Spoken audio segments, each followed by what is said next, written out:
bienvenue dans le podcast de TDAH Focus. Aujourd'hui, nous allons aborder le TDAH chez la femme.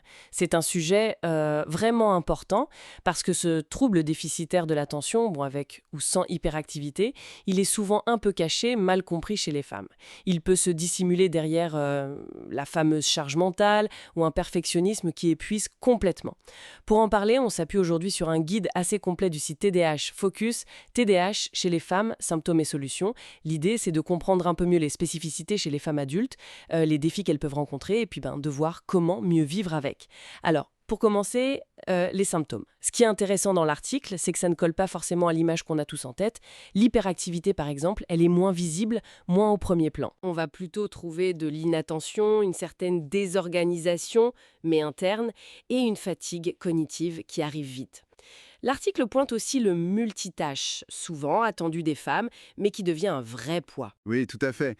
C'est une présentation qui est assez différente de celle qu'on voit plus classiquement chez les hommes ou les garçons, avec l'hyperactivité, l'impulsivité qui sont plus flagrantes, on va dire.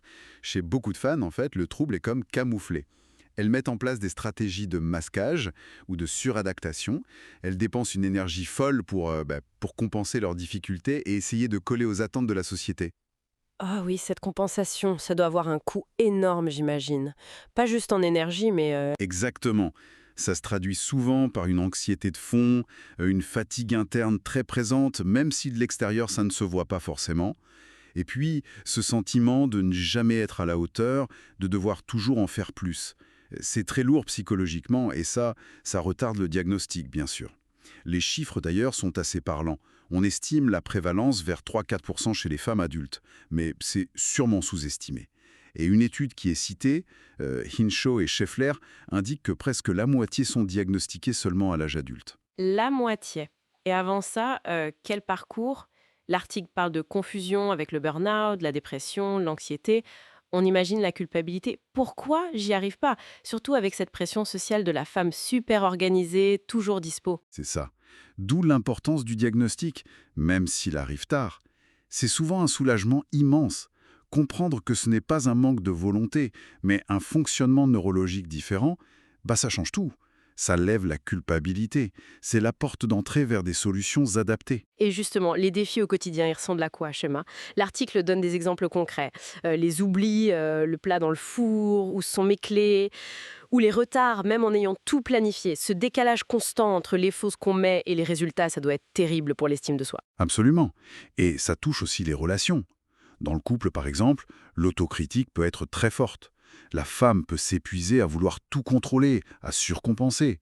La parentalité aussi, c'est un sacré défi, surtout si l'enfant a lui aussi un TDAH. L'article parle de double peine, gérer ses propres difficultés et celles de son enfant. Sensibilité émotionnelle qui est souvent là. Une réactivité assez forte, plus la frustration de ne pas fonctionner comme il faut. C'est un cocktail difficile. Mais heureusement, il y a des pistes, des stratégies.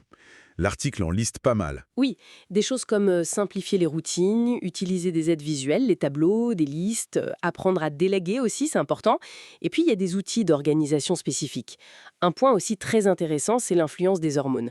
Les oestrogènes, leur fluctuation au cours du cycle pendant la grossesse, la ménopause, ça a un impact sur la dopamine et donc sur l'intensité des symptômes du TDAH. C'est une clé de lecture importante pour les femmes. Ah oui, ça c'est crucial. Et il y a aussi cette idée des loisirs créatifs que j'ai trouvé passionnante. Le tricot, la peinture, la poterie. L'article explique que ça peut vraiment aider à s'auto-réguler. Ça aiderait à gérer la dopamine, ça activerait les ondes alpha, celles du calme, de la concentration, ça sollicite les fonctions exécutives, la planification, tout ça. Et ça réduirait même le stress. Il y a une étude citée sur le cortisol. Oui, c'est un excellent exemple de stratégie qui n'est pas médicamenteuse. Ces activités, elles donnent un cadre, un but clair et atteignable.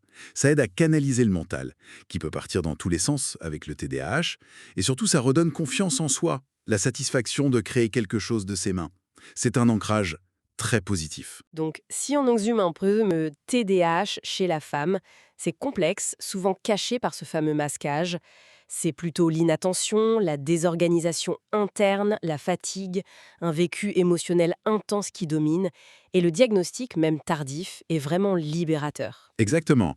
L'important, c'est de savoir reconnaître ces signes qui peuvent ressembler à d'autres choses et de comprendre que c'est un fonctionnement différent. Il faut sortir des stéréotypes de genre sur l'organisation parfaite et la maîtrise des émotions. Et pour finir, peut-être une petite réflexion.